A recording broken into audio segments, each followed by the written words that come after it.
इसके डायरेक्टर नीरज दीवान हमारे साथ शो में जुड़ रहे हैं। नीरज जी, गुड मॉर्निंग, आपका स्वागत है। मैं आपसे सवाल करूं इससे पहले एक हर्षदा काफ़ी आतुर हैं एक पिक्चर दिखाने के लिए, तो वो जरा पिक्चर हर्षदा बताइए, वो पिक्चर लेकर आई। इनफैक्ट अनुज, सोशल मीडिया पर ये एक पर्टिकुलर आर्टिकल बड़ा ट्रेंड कर रहा है, वायरल हो रहा है, वायरल हो गया है।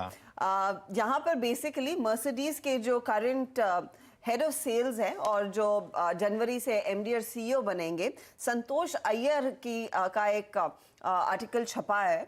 संतोष अय्यर ने किसी से बात की हुई और उन्होंने बेसिकली ये कहा है कि एसआईपीज लग्जरी कार सेल्स के मार्केट को खा रही हैं। उनका मानना यही है कि म्यूचुअल फंड इन्वेस्टमेंट्स इतने ज्यादा हो गए हैं कि लोग दरअसल लग्जरी गाड़ियां खरीद ही नहीं रहे हैं। और उन्होंने अपने दरअसल सेल्स टीम को एक टारगेट दिया कि अगर अब आपको अपना पिच इतना मजबूत करना चाहिए कि लोग कन्विंस हो जाए कि वो 50,000 की जो एसआईपी कर रहे हैं उसे तोड़कर ईएमआई में कन्वर्ट कर लें।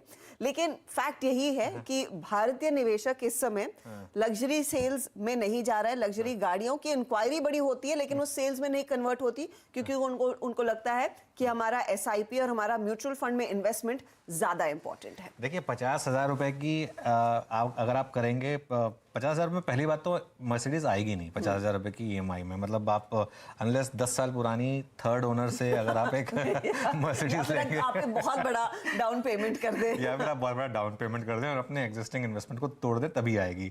दूसरी बात, नीलेश शाह जो कोटक म्यूचुअल फंड के सीईओ हैं, ये इसको काफ़ी पैशनेटली ट्रैक करते हैं। बोलते हैं कि 50,000 रुपए की ईएमआई में तो लग्जरी कार आएगी नहीं, लेकिन 50,000 रुपए की एसआईपी अगर आप करते रहें और कंसिस्टेंटली करते रहें तो बिना ईएमआई के आपको एक टाइम के बाद एक लग्जरी कार लेने के पैसे बन जाएंगे, इतनी सेविंग्स हो जाएगी। और देखिए, ये थोड़ा सा मैं कहता हूँ एक इररिस्पॉन्सिबल एक स्टेटमेंट है ये, वो जो मर्सिडीज के जो सेल्स हेड है उनका। ठीक है, आपकी रिस्पॉन्सिबिलिटी आपकी कंपनी की तरफ है और आप चाहते हैं कि ज़्यादा से ज़्यादा कारें बिके, लेकिन ये मत कहिए लोगों को कि आप अपनी एसआईपी तोड़ दीजिए और मेरी कार खरीद लीजिए। ये रहने दीजिए प्लीज। ये इनफैक्ट उन्होंने अपनी सेल्स टीम के सामने चैलेंज रखा है कि अगर वो हो जाए तो हमारा पिकअप देखने को मिलेगा। लेकिन उन्होंने साफ कहा है कि देखिए, म्यूचुअल फंड इन्वेस्टमेंट इतना बढ़ गया है, उससे लोगों की डिस्पोजेबल इनकम कम हो रही है और ये हमारे बिजनेस को खा रहा है। तो बहुत अच्छी चीज है ना, ये एक अच्छी चीज है। मैं तो कहता हूँ कि आप देखिए, ये वैसे भी लग्जरी कार जो इंडिया में उनकी एक मार्केट, उनका मार्जिन भी बहुत हाई होता है, तो वो एक लिमिटेड है। लेकिन प्लीज़ आप ये सब चीज़ें सुनकर ये मत करिए कि कल अपनी एसआईपी तोड़ के आप एक मर्सिडीज ले आएँ, वो मत करिए। आप अपनी एसआईपीज करते रहिए, इन्वेस्टमेंट करते रहिए। और एक इंडियंस जो है वो एक सेविंग सोसाइटी है और अब हम सेविंग सोसाइटी से एक इन्वेस्टमेंट सोसाइटी बन रहे हैं। ये एक बहुत बड़ा चेंज है और ये एक कारण है कि इंडियन मार्केट इतनी बड़ी आउट परफॉर्मेंस आपको दिखा रहा है। देखिए, लास्ट टाइम कब हुआ था जब एफआईआई ने इतनी सेलिंग की थी और मार्केट इतना नहीं गिरा था। इससे कम सेलिंग में मार्केट 58% गिर गया था 2008 में। इस बार मार्केट इसलिए नहीं गिरा क्योंकि इतना बड़ा जो एसआईपी का सपोर्ट है, पूरी की पूरी हर डिक्लाइन में म्यूचुअल फंड्स ने उसको बाय किया। और ये इसलिए इस बार पहली बार ऐसा हुआ है, जो हम नॉर्मली कहते हैं ना कि रिटेल इन्वेस्टर्स पीक पर आते हैं और बॉटम पर बेच के चले जाते हैं। इस बार एक्चुअली पहली बार ऐसा हुआ है कि रिटेल इन्वेस्टर्स ने बॉटम पे ना सिर्फ माल लिया बल्कि भर भर के लिया। और वो एक जो इन्वेस्टमेंट कल्चर है उसका एक बहुत बड़ा फ़ायदा है। तो प्लीज़ फिर से अपील है मेरी कि ये ना करें और अपनी एसआईपी पे फोकस करें और उम्मीद करिए कि दोनों चीज़ें हो जाएं। मतलब इस तरीके का एक वो बनाइए कि एसआईपी भी चलती रहे और ईएमआई भी दे सकें आप। मतलब एम तो ये होना चाहिए आपका, इधर और का नहीं है, म्यूचुअली एक्सक्लूसिव नहीं है, दोनों होना चाहिए, वो तब तो बात बनेगी। और नीरज दीवान हमें बताएंगे वो दोनों होने के लिए इस समय फिर मार्केट में क्या अप्रोच रखनी चाहिए। अनडाउटेडली नीरज जी, रिटेल निवेशकों का पार्टिसिपेशन लगातार बढ़ा है और ये म्यूचुअल फंड में जो एसआईपी का डेटा है वो क्लियरली कह रहा है। अब देखिएगा, पहली बार अक्टूबर 2022 में 13,000 करोड़ की एसआईपी का रिकॉर्ड आंकड़ा देखने को मिला था। तो इंटरेस्ट तो है, लेकिन नया निवेशक जो इस समय बाजार में आ रहा है, इस बातचीत को सुनकर उनको भी लग रहा है कि यार हमारे लिए भी एक अच्छा मौका है पैसे बनाने का। उनके लिए सलाह क्या होगी आपकी? या गुड मॉर्निंग। या डेफिनेटली जो आपने न्यू इन्वेस्टर्स की बात करी, actually we have seen in the last 1-2 साल जो देख रहे हैं हम, जो न्यू इन्वेस्टर मार्केट में आ रहा है वो काफी इंटेलिजेंट इन्वेस्टर है। वो सिप में भी इन्वेस्ट कर रहा है, सिप भी अपनी बढ़ा रहा है और साथ साथ हमने देखा कि उनको एक लर्निंग कर्व भी देखने को मिला। मार्केट एकदम तेज हुई, फिर वो न्यू जनरेशन स्टॉक्स में हाई वैल्यूएशन में कई लोग फंसे, वहां एक अच्छी करेक्शन देखने को मिली। आई थिंक वो एक लर्निंग कर्व था, तो उससे आगे आगे का उनका इन्वेस्टमेंट जो होराइजन है वो बढ़ेगा और इम्प्रूवमेंट भी आएगी उसके अंदर।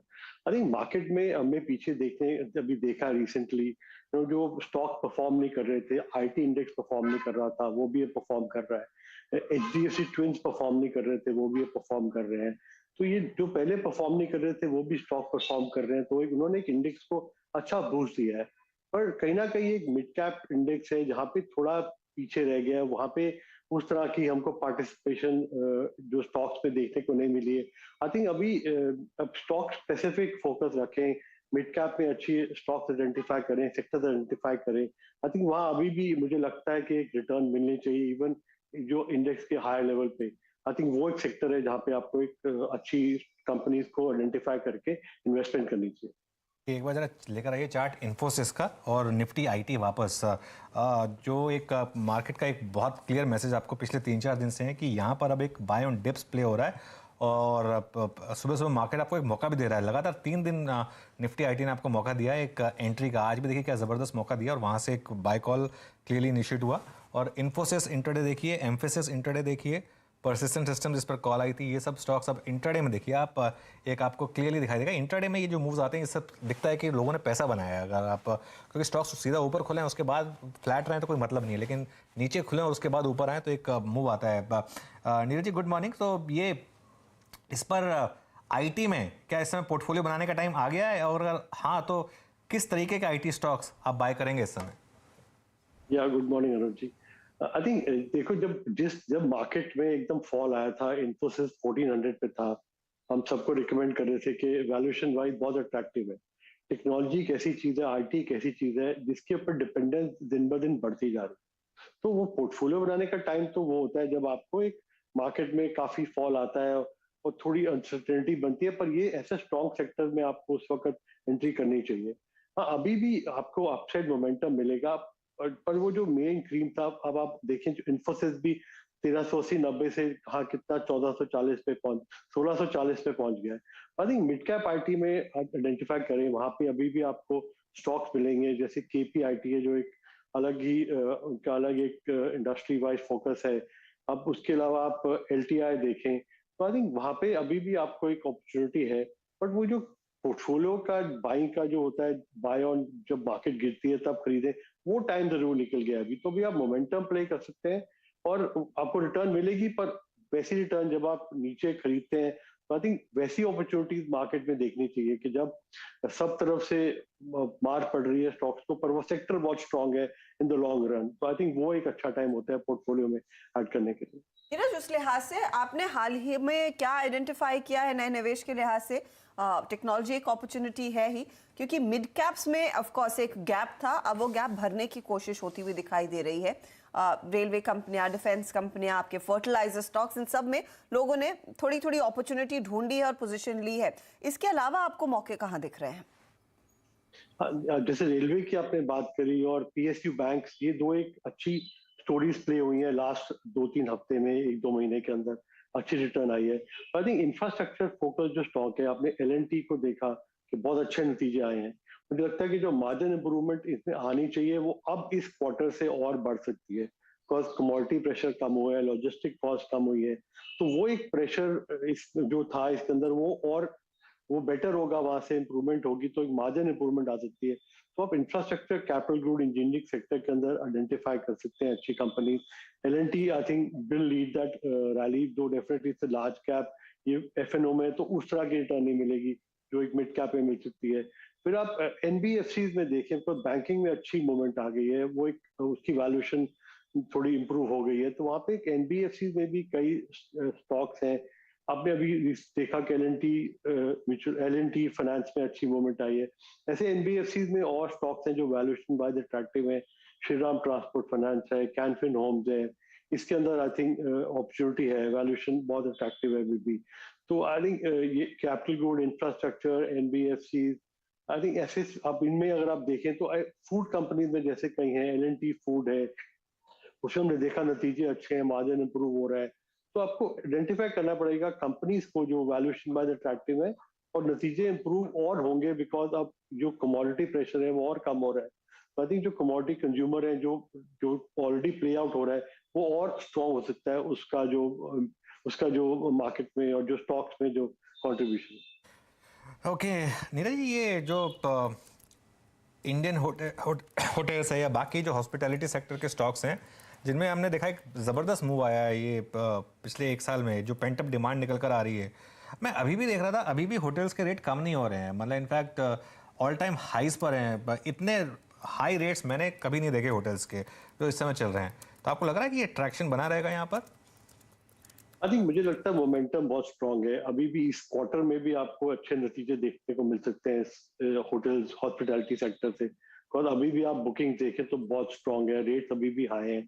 तो ये एक तो जो भी फेस्टिवल सीजन चल ही रहा है, अभी year and Christmas new year का भी एक हॉलीडे सीजन आ जाता है, और आई थिंक ये जो बिजनेस ट्रैवल है वो भी बहुत पिकअप कर रहा है। अब पीपल वांट टू गो, जाके मिलना चाहते हैं, मीटिंग्स करना चाहते हैं, तो वो भी अच्छी डिमांड आ रही है। मुझे लगता है अभी भी एक मोमेंटम स्ट्रांग है इसके अंदर, तो एक दो क्वार्टर और चल सकता है यहाँ से। आई थिंक वो पेंट अप डिमांड और जो नीड टू ट्रैवल और जरूरत ट्रैवल की बढ़ती जा रही है, वो भी कंटिन्यू रहेगी लगता है थोड़ी और देर के। कि देखिए सेंसेक्स ऑल टाइम हाई पर, हम हमेशा तैयारी निफ्टी की ऑल टाइम हाई की करते हैं, लेकिन क्योंकि वो ट्रेडेड इंस्ट्रूमेंट होता है इसके लिए, हाँ। लेकिन सेंसेक्स जो है ग्रैंड ओल्ड इंडेक्स, इसको भी सेलिब्रेट करना चाहिए, fresh all time high Sensex पर। और ये एक ज़बरदस्त आपको इंडियन मार्केट, वो भी उस दिन जब सुबह ग्लोबल क्यू सारे के सारे नेगेटिव, जब सब कुछ डर लग रहा था, तब एक क्लियर एक इंडिकेशन था कि एक टिप्स पर बाय करेंगे आप तो एक अच्छी ट्रेड मिलेगी आपको। और अब वो तैयारी कर लीजिए उस टी शर्ट की। अब सिर्फ 52 पॉइंट दूर रह गए, अब हम निफ्टी पे भी ऑल टाइम हाई से कोई बहुत ज़्यादा दूर नहीं है। 52 बहुत पॉइंट बिल्कुल एकदम करीब में है, it's just around the corner. 18,552 के लेवल्स पर इस समय ट्रेड। और निफ्टी बैंक जो एक अंडर परफॉर्मर था अनुज, वो भी आप देखिए सिर्फ 50 पॉइंट ही नीचे रह गया, तो वहां पर भी एक बहुत तगड़ी स्विंग देखने को मिली है ऊपर की तरफ, और कई विनिंग ट्रेड्स आपको आज के दिन दिखाई देंगे। अच्छा, एक चीज आपको ध्यान में रखनी है, हमारे फेवर में क्या गया है। एक चीज रिटेल निवेशकों का लगातार भारतीय बाजारों में पैसा लगाना, लेकिन साथ ही साथ एक और जो फंडामेंटल फैक्टर है जो जिस पर बाजार की नजरें होती हैं, वो कच्चे तेल की वीकनेस हमारे लिए दरअसल एक बड़ा फायदे का सौदा साबित होती हुई दिखाई दे रही है। आप बीपीसीएल देखिए, रिलायंस देखिए, अक्रॉस द बोर्ड तेजी की पोजीशंस। लेकिन ये कच्चे तेल की वीकनेस भुनाने के लिए क्या पेंट कंपनियां, एशियन पेंट, बर्जर या इवन सो पिडिलाइट जैसे स्टॉक्स पर भी नजर रख रहे हैं आजकल? नीरज, क्या वहां पर एक मौका है कुछ पोजीशन खड़ी करने का? आई थिंक शॉर्ट टर्म में डेफिनेटली एक ट्रेडिंग मूव है जो इसमें मिल सकता है, बट इसमें एक बड़ी जो पिक्चर प्ले आउट हो रही है, जो ग्रासिम की एंट्री और जो पेंट में कंपटीशन बढ़ने वाला है, एक नया बड़ा प्लेयर आ रहा है, आई थिंक वो लॉन्ग टर्म में थोड़ा सा, एक मीडियम टू लॉन्ग टर्म में थोड़ा एक प्रेशर इस सेक्टर में रह सकता है। तो एक ट्रेडिंग पॉइंट ऑफ व्यू से आप जरूर इसे प्ले कर सकते हैं। जैसे आपने टायर कंपनी में देखा, वहां पे तो अच्छी मोमेंटम बन रही है, अच्छी इंप्रूवमेंट हो रही है, डिमांड बहुत स्ट्रांग है, तो वहां पे कैपेसिटी यूटिलाइजेशन बढ़ेगी। पर एशियन जो पेंट सेक्टर है उसमें एक मीडियम टर्म में एक देखना है कि किस तरह की कंपटीशन बढ़ता है नए प्लेयर का आने।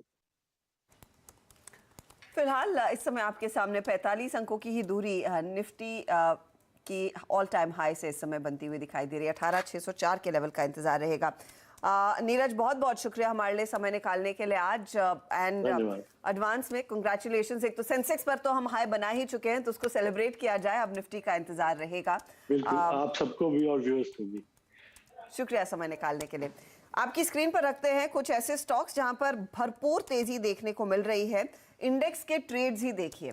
बीपीसीएल यहां पर 3% का इजाफा। हीरो मोटोकॉर्प प्राइस हाइक हुआ, या आने वाला है 1 दिसंबर से 1500 रुपए के आसपास तक का हाइक कम से कम वो लेंगे। स्टॉक 2804 तक के हाइस को छूकर इस समय अब 2764 के लेवल्स पर ट्रेड करता हुआ दिखाई दे रहा है। रिलायंस का सबसे ज्यादा योगदान है आज के दिन इस तेजी को और मजबूत करने के लिए। स्टेट बैंक ऑफ इंडिया के लाइफ इंश्योरेंस बिजनेस में हमने देखा आज अच्छी खासी तेजी, लेकिन बजाज फिनसर्व देखिए, बजाज फाइनेंस देखिए, इनमें अच्छा खासा योगदान। आपका कोटक महिंद्रा बैंक, मारुति, ये वो सभी ट्रेड्स है जहां पर दरअसल मार्केट में और मजबूती और जान आती हुई दिखाई दे रही है।